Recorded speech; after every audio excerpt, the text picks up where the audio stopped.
She's only 7. Her real dad? Gone forever. Fallen in a war he never walked away from. Her mom? Lying in a hospital bed, barely breathing. And the man she was forced to call Dad. He tied her puppy to a pole in the freezing snow and left. Left like that little life meant nothing. Now, she's alone. She's scared. And all she had was that puppy. But she didn't run. She didn't break. She chose to fight. If you believe in kindness, in love, in the strength of one small heart, watch her story. Support her fight. Let her know she's not alone anymore. Comment her name, Nora, to show the world she matters. Every name written is a hand reaching out to hold hers. In Willow Ridge, winter came early and stayed long. The snow didn't fall like flakes. It fell like silence. Streets narrowed, chimneys smoked, and the world seemed to hush itself under layers of white. People in this Vermont town walked slower in winter, bundled in thick coats and knitted hats, speaking in warm whispers as if not to disturb the snow. Nora Jensen had turned 7 2 months ago. She was a small, quiet child with large gray-blue eyes and a habit of folding her hands when nervous. Her dark brown hair curled just slightly at the ends, and she wore the same purple jacket every day, even when she was indoors. She rarely laughed, not because she had forgotten how, but because the house had grown quieter since her 4th birthday. That was the year her father died. Ethan Jensen had been a Marine, tall, broad, soft-spoken, a man who smelled of pine and coffee and kissed his daughter's forehead every night without fail. He was deployed for his final mission just days after Nora turned 4. He sent a postcard from Kuwait. Then, a week later, there was a knock on the door, and a flag, and silence. Nora didn't remember the funeral, but she remembered the hush that came after, the way her mother stopped singing, the way people looked at her as if she were breakable. Emily Jensen, Nora's mother, was a florist by trade and a mother by everything else. 36 years old with auburn hair and tired green eyes, she was kind, thoughtful, and protective. She kept things neat, bills paid, Nora's mittens sewn tight. But she was slower now, weighed down by headaches she didn't talk about, and fears she didn't name. She didn't date, not for years, not until Greg Holloway. Greg had served with Ethan. He was in his early 40s, tall and lean, with weather-worn skin and steel-gray eyes. When he came to Willow Ridge after Ethan's funeral, he spoke softly, respectfully, offering to help around the house. He fixed the porch steps, shoveled the walkway, told stories about Ethan that made Emily laugh through her tears. He was gentle, thoughtful, patient, at least at first. 3 months before Nora's 7th birthday, he moved in. Now, it had been a year. To the neighbors, Greg was dependable, a war buddy keeping a promise. He held Emily's hand in church, smiled at the baker, shook hands at the grocery store. When Emily was around, he treated Nora like spun glass, always gentle, always smiling, always calling her kiddo. But when her mother left the room, Greg's face changed. His words shortened. His voice hardened. Sometimes he muttered under his breath, calling her clingy or ungrateful. Once, when she accidentally spilled orange juice on the kitchen floor, he grabbed her arm, not hard enough to bruise, but just enough to scare. Nora never told her mother. She knew Emily loved him, and Emily already had too much to worry about. Headaches that made her press a hand to her temples. Dizzy spells she called just fatigue. Nora learned to live quietly, to stay out of Greg's way, to spend more time outside, near the big pine tree in the backyard. That tree had been her and her father's special place. They used to sit beneath it, folding little paper stars from scraps of mail and stringing them along the branches. "If I'm ever far away," Ethan once told her, "hang a star and I'll find my way back to it." She hadn't added any new ones since the day he died, but she still stood under the tree sometimes and whispered. One early December morning, after the first heavy snow, the town of Willow Ridge prepared for the holidays. Window displays of fake snowflakes, canned carols playing through shop speakers. Emily was in bed, a headache keeping her from work.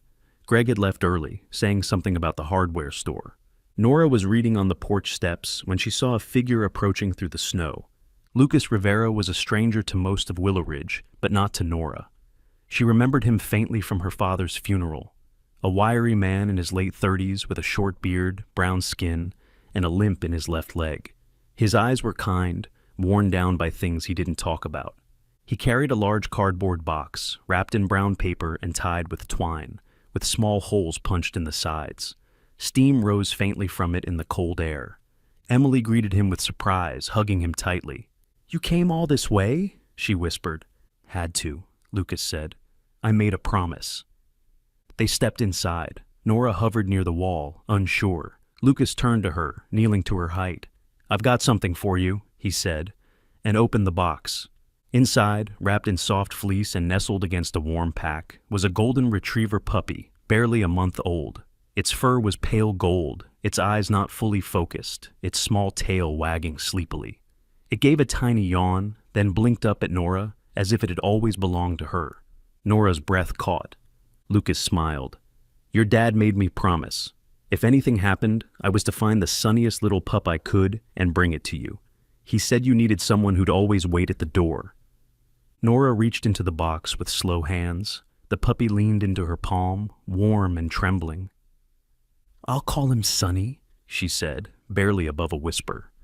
Greg returned just as Lucas was sipping tea in the kitchen. His eyes flicked to the puppy, then to Nora, then to Emily. "A dog?" he said flatly. Emily smiled, tired but bright. "It's from Ethan." Greg said nothing, just nodded once. But later, when Emily wasn't looking, Nora saw him staring. Not at her. At Sonny. His jaw was tight, his eyes colder than the snow outside. That night, Nora laid curled beside Sonny's little bed, her hand resting on his soft side. Emily sat nearby, pressing a cool cloth to her forehead. Outside, the pine tree swayed in the wind. A single faded star still hung from its lowest branch. Nora looked toward the window. "Daddy," she whispered, "I remembered." And with Sonny snuggled at her side, she fell into the deepest sleep she'd had in 3 winters. The snow deepened in Willow Ridge. It coated the rooftops like icing and clung to bare branches like memory. The cold turned harsh overnight, and the wind howled through the narrow alleys between houses, rattling shutters and whispering things best left unsaid. Christmas lights blinked dully behind frost-covered windows, but inside the Jensen home, no warmth remained. It happened on a Monday morning. Emily had bundled up early to run to the market, scarf wound tightly around her pale face, cheeks flushed from the wind. Nora had kissed her goodbye at the door. Sonny tucked under one arm like a bundle of light. It had snowed heavily the night before, and the roads were slick. Emily's headaches had been worse the past few days, her steps slower, her voice softer. She had brushed it off with a strained smile. Greg was in the kitchen, pretending not to notice her sway. She never made it to the store. Half an hour later, sirens echoed down Main Street. A car had skidded on the black ice near the library turn, crashed into a concrete lamppost. The windshield shattered, the front bumper folded like paper. A bag of groceries had burst open on the snow. Apples, a loaf of bread, a jar of strawberry jam. Emily was unconscious when they pulled her from the wreck. At the hospital, a nurse called it what it was: a brain hemorrhage, possibly triggered by a pre-existing condition. She slipped into a coma within hours. The doctor said they couldn't predict how long it would last. That night, the house changed. Greg returned from the hospital with snow still clinging to his boots. He didn't speak. He hung his coat slowly, as if every movement required effort. Nora stood in the hallway with Sonny in her arms, her small eyes wide and blinking, waiting for something. Comfort, a hug, a promise, anything. "You need to stop crying," Greg said. "She's not dead." Then he walked past her into the living room and turned on the television. The man who once smiled when Emily looked was gone. What remained was sharpness, edges, mutters, and slamming doors. Greg's patience wore thinner by the hour. He stopped pretending. When Nora asked to visit the hospital, he said it was too far, too dangerous, too cold. When she offered to help make dinner, he waved her off with a grunt. Sonny, once allowed to nap by the fireplace, was now banished to the old shed behind the house.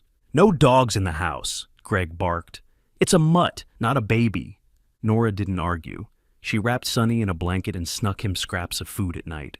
She whispered to him in the dark, told him about her dreams and the old pine tree, about the snowflakes she used to catch with her tongue before everything turned quiet. A week passed.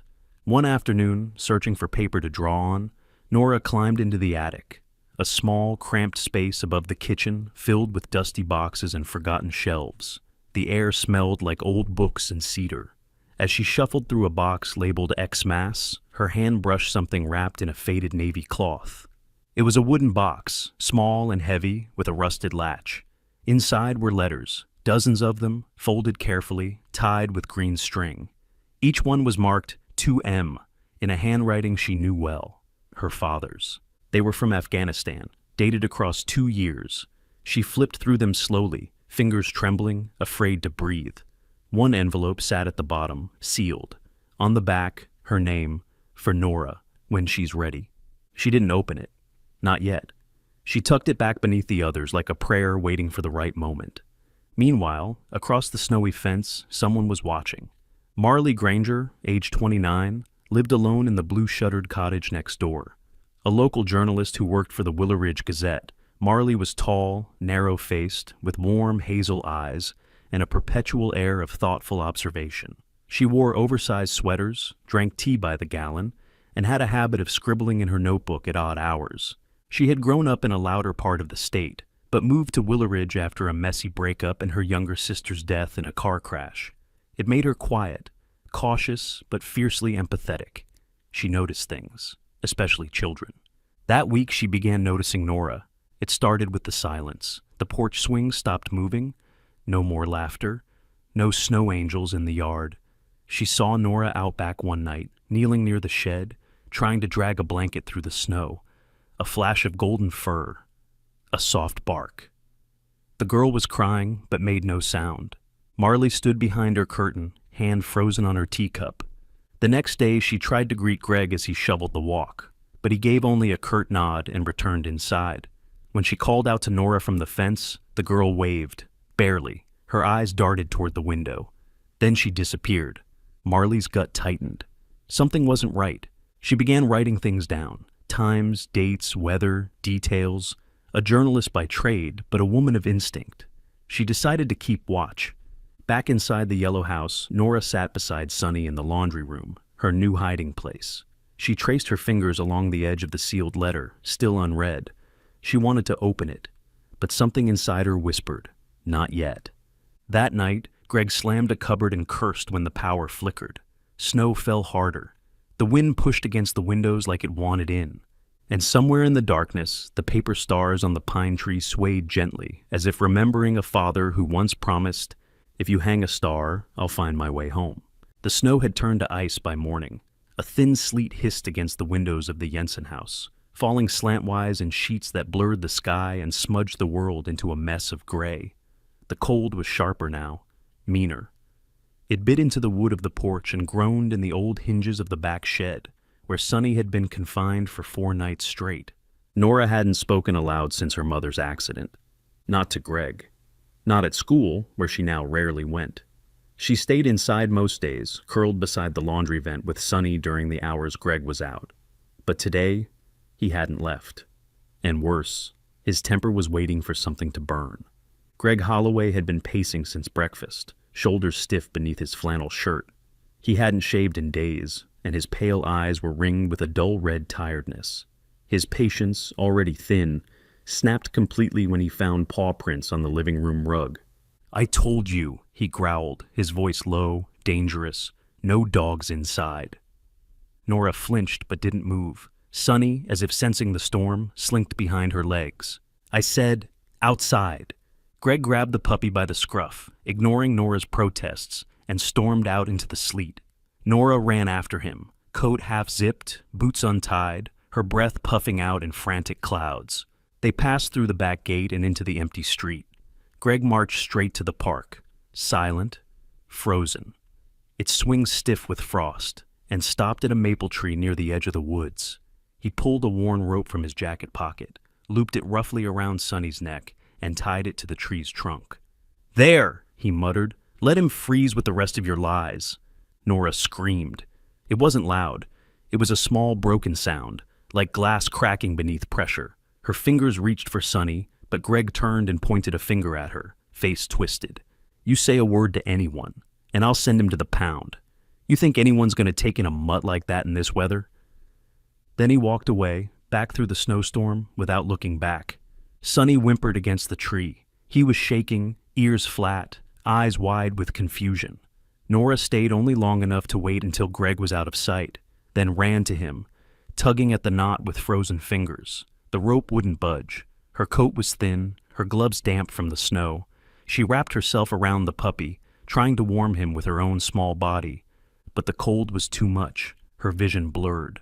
Her breath came shorter, and finally, her arms slackened around Sonny as her head drooped onto the frozen ground. Across the street, inside the blue-shuttered cottage, Marley Granger was washing dishes when she noticed something out of place, a shape by the tree in the park. She squinted through the window, heart quickening. She threw on her long beige trench coat, still half-buttoned, and ran across the icy road, boots crunching against the frozen path. Her breath caught when she reached the tree. Nora lay curled on the ground, arms wrapped around the small, trembling body of a golden retriever. Both were half covered in sleet, barely moving. "Hey! Hey!" Marley dropped to her knees, her voice shaking. "Nora, sweetheart, can you hear me?" She pulled her scarf off and wrapped it around the girl. Sonny gave a weak bark. Marley picked up Nora, who was frighteningly light, and tucked the puppy into her coat. She hurried back toward her house, slipping once on the ice, but refusing to fall. Inside, the warmth hit like sunlight. Marley placed Nora on the couch and grabbed blankets from the linen closet. Sonny, nestled in a towel, was placed on a heating pad by the fire. She called her old neighbor, Mrs. Dell, a retired nurse who lived 2 blocks over. A heavy-set woman with sharp eyes and steady hands, always in wool cardigans and knitted caps, who had once helped deliver a baby in a snowstorm. She came immediately, no questions asked. "She's hypothermic," Mrs. Dell muttered, pressing a hand to Nora's forehead. "But she'll come around. You did good, Marley." Marley didn't respond. She was staring at Nora's hands, still slightly curled, as if she were protecting something invisible.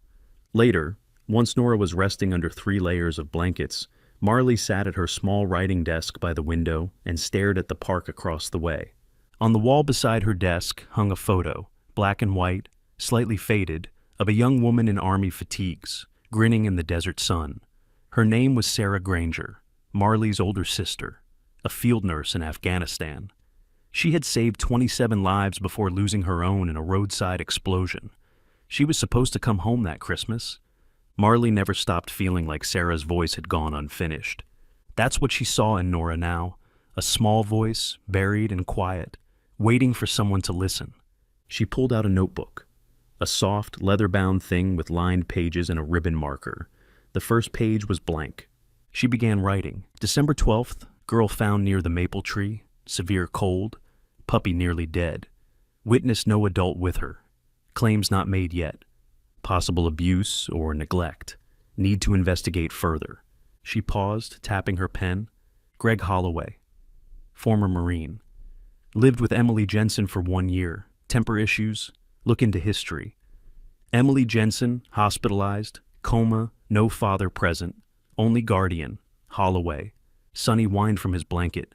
Marley rose to stroke his fur gently. He was small, too small for a winter like this. His nose was dry, his paws pink from exposure. She crouched beside him. "Don't worry," she whispered. "I'll keep her safe."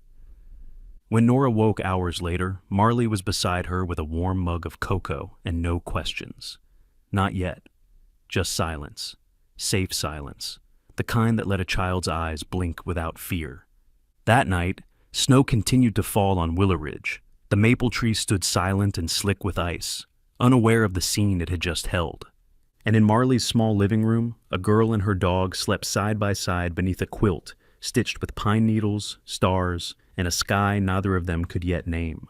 2 days after the night by the maple tree, the snow began to melt at the edges. Not much. Just enough for footprints to smear at the park's edge. Just enough for the icicles on porch eaves to drip like slow clocks. But it was a change, and in Willow Ridge, even a shift in wind could mean something was about to break open. Nora hadn't returned home since that night. She stayed at Marley Granger's house on the quiet authority of Mrs. Dell, the retired nurse who now stood firm in the town as something of an unofficial guardian for lost causes. Mrs. Dell, with her weathered cheeks and steel-gray curls, had spoken plainly to Greg Holloway when he came pounding on Marley's door 2 mornings ago. "She's not well," she'd said, hands on her broad hips. "You'll get her back when she's warm, fed, and strong enough to speak without shaking." Greg had scoffed. "That kid's a liar," he snapped. "She probably ran off and tied the mutt to that tree herself. Craves attention. Always has." Marley, watching from behind Mrs. Dell, had said nothing, just narrowed her eyes and made a mental note. Later that day, Greg filed a statement with the local police. Nothing formal, just a concern that Nora was behaving erratically, that she had fabricated the entire incident, that she was unstable, and that the dog had bitten him once, months ago. He suggested Sonny be removed for everyone's safety. Word spread slowly, as it always did in Willow Ridge, by whispers in the bakery line, by sideways glances at the hardware store. Most people didn't say much, but enough had seen Nora, quiet, careful Nora, to question the story. Marley didn't wait for rumors. That night, after Nora fell asleep curled next to Sonny on the couch, Marley pulled out her laptop. The soft glow of the screen lit up her face, now more determined than cautious. She sipped cold tea and typed Greg's name into an old military database she still had access to through an old contact.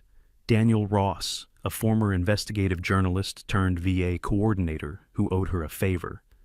Greg Holloway, former U.S. Marine, honorable discharge, awards, 2 deployments, but buried deep in the digital pages was a disciplinary note. Command reassignment following tactical misjudgment resulting in the death of CPL, Ethan Jensen. Official finding, lack of communication and protocol breach. Reprimand issued, rank demoted before discharge. There it was, in simple, sanitized words. Greg had made a mistake, and Ethan had died because of it. Marley stared at the screen for a long time. Then she wrote it down in her journal. Greg had built a life in Willow Ridge on the ashes of someone else's sacrifice, and now he was trying to erase the only person left who still remembered the man he'd betrayed. The next morning, she made a call. Lucas Rivera arrived on a Tuesday train. He hadn't intended to return. He'd sworn he wouldn't. But when Marley had called him, voice low and urgent, he listened. Lucas wore the same brown leather jacket as before, though it was older now, more cracked at the seams. He carried a small duffel and walked with a slight limp, the consequence of shrapnel and time. His eyes, once soft with grief, now held a harder edge. They met at Sammy's Diner, the only place in Willow Ridge that still served hot food past 6 p.m. Sammy herself, a broad-shouldered woman in her 60s with a loud laugh and thick black hair pulled into a bun, greeted them both with familiarity and mild curiosity. She brought coffee, didn't ask questions. Marley slid the printout of the military reprimand across the table. Lucas didn't flinch. "I knew it," he muttered. "Why didn't you say anything before?" Marley asked. Lucas rubbed his temple. "Because I was warned not to. I tried to speak up after the court-martial hearing, but I was told if I pushed it, if I made it public, I'd risk losing my VA benefits, medical care, housing, everything." He looked away for a long moment, then back. "But I made a promise to Ethan, and now, seeing what that bastard is doing to Nora..." He pulled out his notebook. "Tell me where to start. I'll write it all down. Everything I saw that day. Every order Greg ignored." Marley nodded, silent with gratitude. She watched as Lucas's pen moved across the page, not neat, not quick, but certain. Later, as snow began to fall again, she walked Lucas back to the house. They paused outside Marley's garden gate, where the porch light cast a halo on the fresh dusting of white. "She's like him, you know," Lucas said. "Nora. She looks like Ethan, sure, but it's more than that. She's quiet, but not because she's scared. She's thinking. Always watching." "She's more than most adults give her credit for," Marley replied. He nodded. "That's why Greg can't control her. She doesn't buy the act." Inside the house, Nora stirred beneath her quilt. Sonny lifted his head as the door opened, and Marley stepped in. "I saw him today," Nora whispered. Marley crouched beside her. "Greg?" Nora nodded. "He was watching from the corner store. He didn't say anything, just stared." Marley took her hand. "He's not going to hurt you again, I promise." That night, Marley added one more line to her journal. Lucas Rivera, witness. Ethan Jensen, silenced by protocol. Nora Jensen, the voice that remains. Outside, snow gathered on the fence line, And in a quiet house where two small lives slept side by side, a woman who had once lost her sister finally felt like she was helping someone stay alive. The snow had turned to slush in Willow Ridge. It soaked the earth with a quiet persistence, heavy and gray, a tired kind of cold.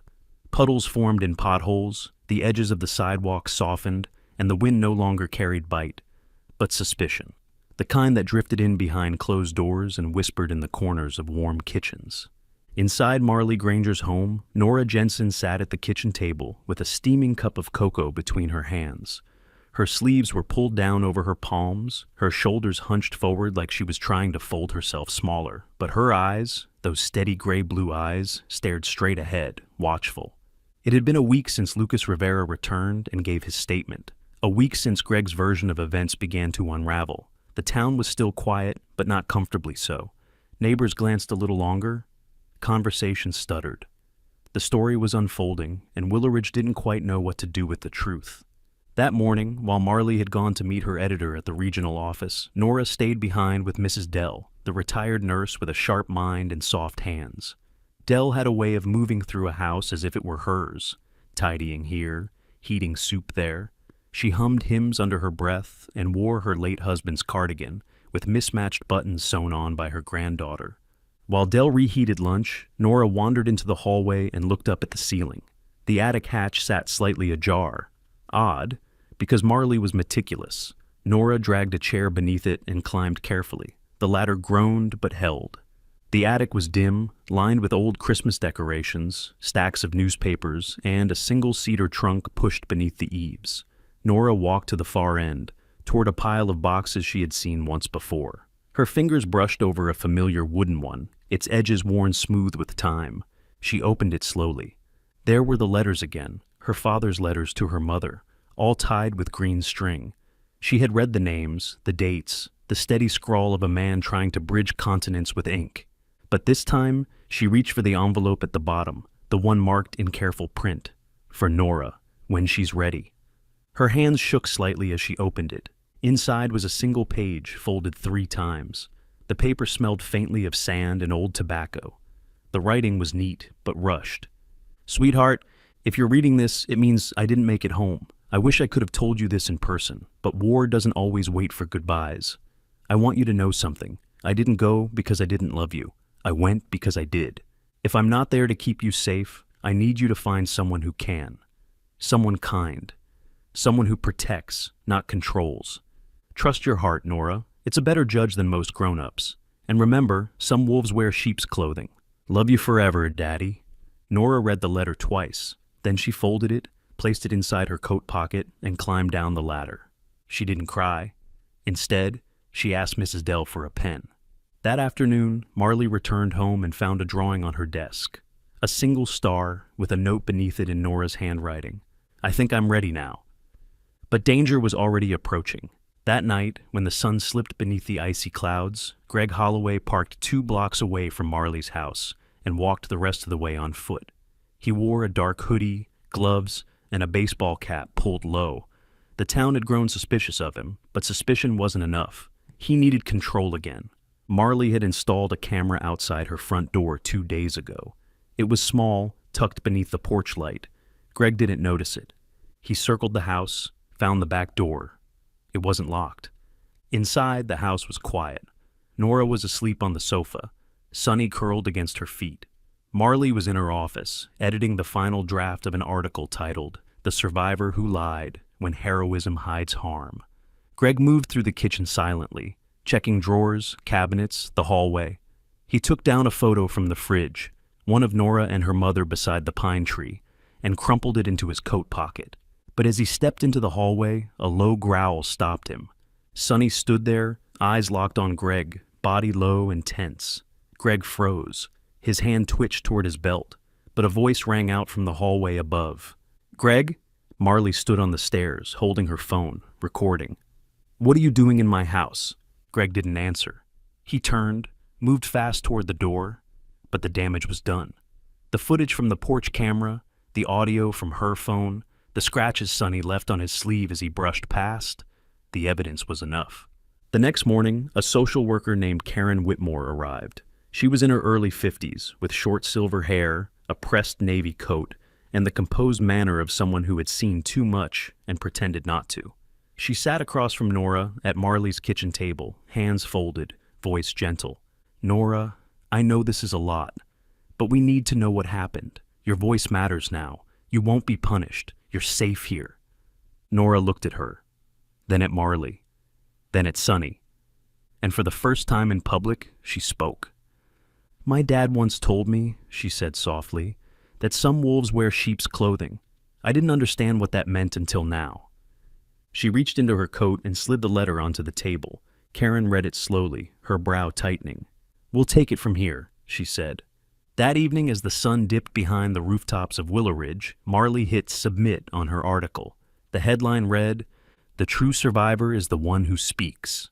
The byline was hers, but the voice behind every word belonged to a little girl who had found her courage in the attic, folded in a letter from a father who never came home, but never truly left. The wind in Willow Ridge had a way of shifting without warning. It was subtle, a turn of chill against the neck, the hush of pine branches outside the hospital window. On the third Wednesday of January, the air smelled different, like thawing earth and old truths rising with it. Inside St. Agatha Regional Hospital, the monitors near room 214 beeped steadily until they didn't. Emily Jensen's eyes opened. She blinked slowly as if waking from underwater. The ceiling was unfamiliar. Bright panels, a humming light, soft walls. Her throat was dry, her limbs heavy. And then a name formed in her chest before her lips could shape it. Nora. Beside her bed, a nurse, a soft-spoken woman in her 40s named Tamra, with round glasses and the calm eyes of someone who had held too many hands through too many long nights, leaned in and smiled. "You're awake. Just breathe, honey. You've been asleep for a while." Emily tried to sit up. Her heart raced. Images flickered. Snow, dizziness, a blur of red and white. Her daughter's face. "Where's Nora?" "She's safe," Tamra said gently. "She's with a friend of yours, Marley Granger, and your daughter. She's been incredibly brave." Emily's breath caught. Her fingers curled around the edge of the blanket. "I need to see her." Tamra gave a soft nod. "We'll call her, but first, the doctor needs to speak with you." An hour later, once Emily had been cleared for short visits and her speech had steadied, Marley entered the room. Coat dusted with snow, eyes red but clear, a folder clutched under one arm. She didn't speak at first. She just walked to the bedside and reached for Emily's hand. "I'm sorry," Marley whispered. "I should have come to you sooner." "What happened?" Emily asked. "I remember Greg, the market, then everything went dark." Marley pulled up a chair. "You need to know everything, about Nora, about Greg, and about Ethan." It took an hour to explain. She started with the maple tree, where Nora was found holding Sonny, barely conscious in the snow. She explained the lies Greg told the police, the threats he made, the files she uncovered from his military record. She spoke of Lucas's return, the statement he gave. She handed Emily a copy of the letter Ethan had written, the one meant for Nora, found in a box beneath the attic. And she told her what Nora had said in front of the social worker. "My dad once told me that some wolves wear sheep's clothing." By the end of it, Emily's hands were shaking. She couldn't speak. She simply reached for the letter and unfolded it, tears rising before she read a word. Tamra entered with water and quietly set it down, offering Marley a glance that asked, "Should I stay?" Marley gave a small nod. Emily read slowly. Each line from Ethan struck like a chisel to ice. "If I'm not there to keep you safe, I need you to find someone who can, someone kind, someone who protects, not controls." She pressed the letter to her chest and wept. Then, finally, she asked, "Where is Greg?" Marley's voice was steady. "He came into my house, looking for Nora. We caught him on camera.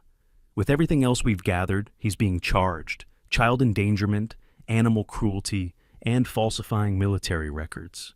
Emily nodded, as if her spine had finally straightened beneath the weight of it all. "I believed in him. I thought if he was broken, I could help fix it." "Sometimes," Marley said, "the cracks go deeper than we can reach." That evening, Lucas Rivera visited the hospital. He was wearing a clean shirt, his boots polished, but the same leather jacket hung loose around his shoulders. He brought with him a small envelope. "She should have this," he said. It was a second letter from Ethan, meant for Emily. Lucas hadn't known if he should deliver it, until now. Emily opened it with trembling fingers. "Em, if I don't make it home, please forgive me, not for going, but for leaving you alone. You were the best part of my life. Don't shut the door to love, but promise me this. Don't give Nora to just anyone. Let someone earn it. Don't let grief make you desperate. You're stronger than the loneliness. And if the wind ever shifts, if you feel it change, know that it's me, telling you to get up and walk forward. You're not done yet. Always, Ethan." Lucas sat beside her in silence. No need to speak. The hospital machines beeped softly in the background, like the rhythm of memory returning. Meanwhile, across town, Nora stood by the pine tree in Marley's backyard. Snow had begun falling again, light and quiet. Sunny sat beside her, ears perked, tail resting still. Nora held a new star in her mittened hands, a small one made of silver paper and string. She hung it low, where the others could see. That night, she didn't flinch in her sleep. For the first time since her father left, there were no nightmares, no wolves, no cold hands pulling blankets away. She slept curled beside Sunny, the golden pup now growing fast, his warm breath a steady rhythm against her cheek. In the morning, the letter Ethan wrote to Nora was framed and placed on the bookshelf beside a photo of the three of them, Ethan, Emily, and Nora beneath the tree, the sun bright behind them. Greg Holloway was transferred out of town within days, his charges forwarded to the state. He never got to speak to Nora again. He never saw Emily's face when she finally stepped outside, the wind brushing her cheeks like a quiet benediction. And in the small town of Willow Ridge, the people who mattered had begun to understand. The strongest voices didn't always shout. Sometimes they waited. Sometimes they whispered. And sometimes they came from a 7-year-old girl and her golden dog beneath a pine tree full of stars. Willow Ridge thawed slowly, as if afraid to believe winter was truly over. The last of the snow lingered in shaded corners, crusting the edges of rooftops and sleeping under trees. But crocuses had begun to bloom along the fence lines, their purple and yellow heads pressing up through the frost. The town, like the earth, was learning how to breathe again. The yellow house at the edge of Oak Lane had changed too.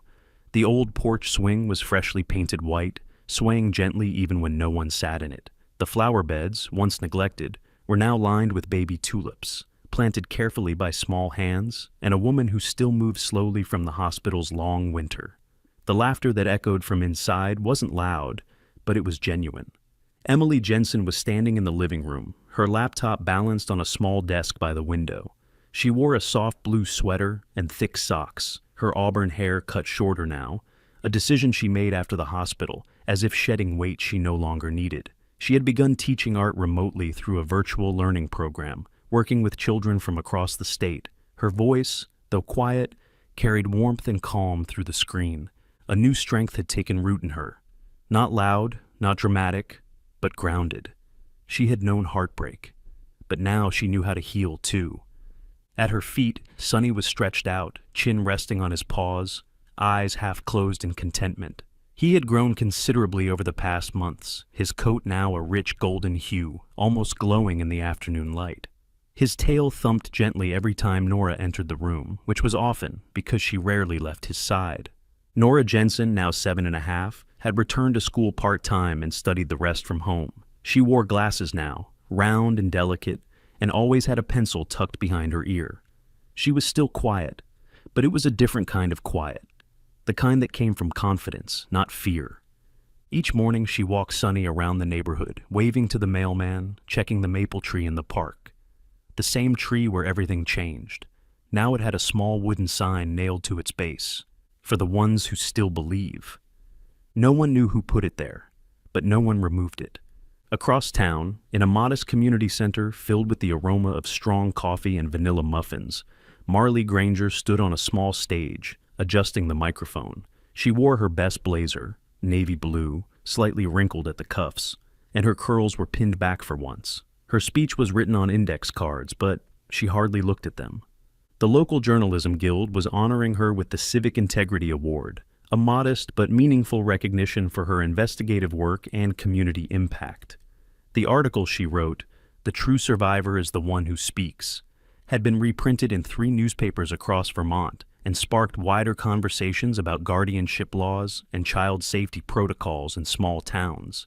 But when she stood at the podium, she didn't mention any of that. "I didn't rescue a little girl," Marley said, voice steady. "She rescued me. From silence, from cynicism, from the belief that stories like hers didn't matter. She reminded me that truth isn't always loud, but it's always worth listening to." There was quiet applause, nothing thunderous, but a few tears shimmered in the room. Afterward, Marley stepped off the stage and into the arms of Mrs. Dell, who was beaming with the pride of a woman who had once seen an entire town born and rebuilt. "You still owe me pie," Dell said, "for dragging me out in the snow that night." "You'll get your pie," Marley replied, smiling. That evening back at the Jensen home, Emily and Nora stood in the backyard beneath the tall pine tree. It was the same tree Ethan once called the Star Tree. Its branches had held their paper stars for years, even through the storms. Some had faded to pale beige. Some were still bright with inked dreams. Nora stood holding a small paper lantern, a homemade sky balloon, crafted carefully from rice paper and glue, its interior wired with a tiny flame-safe warmer. Inside the balloon were folded pieces of the star garland they had taken down from the tree, and one special letter, the one Ethan had written her. Sunny sat nearby, tail sweeping softly over the grass. "You ready?" Emily asked. Nora nodded.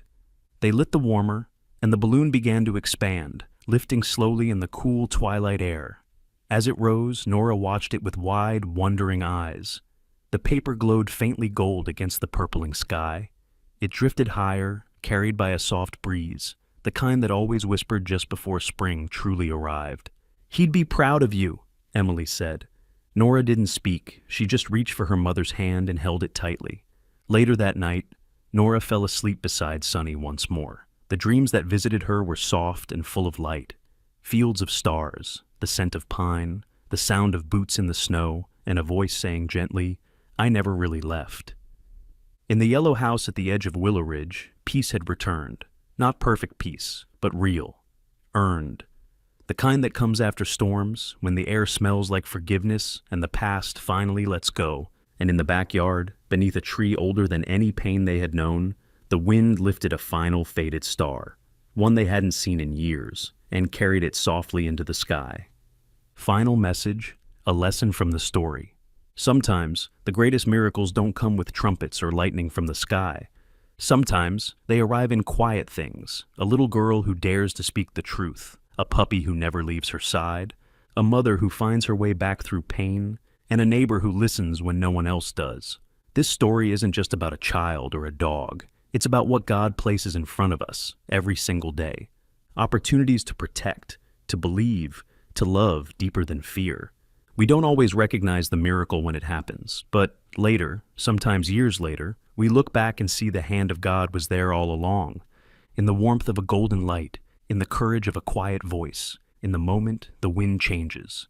So, if you've watched until now, I ask you to pause, whisper a prayer, not just for Nora, but for every child who still waits for someone to believe them, for every mother who carries too much, for every silent miracle that's still unfolding in someone's life. May God bless you and keep your heart soft. May He lead you to notice the miracles already around you. If this story touched you, please, leave a comment with the word faith if you still believe in kindness. Share this video to remind someone they're not alone. Subscribe to our channel for more true, hope-filled stories. And until next time, may your days be filled with light, even in the snow.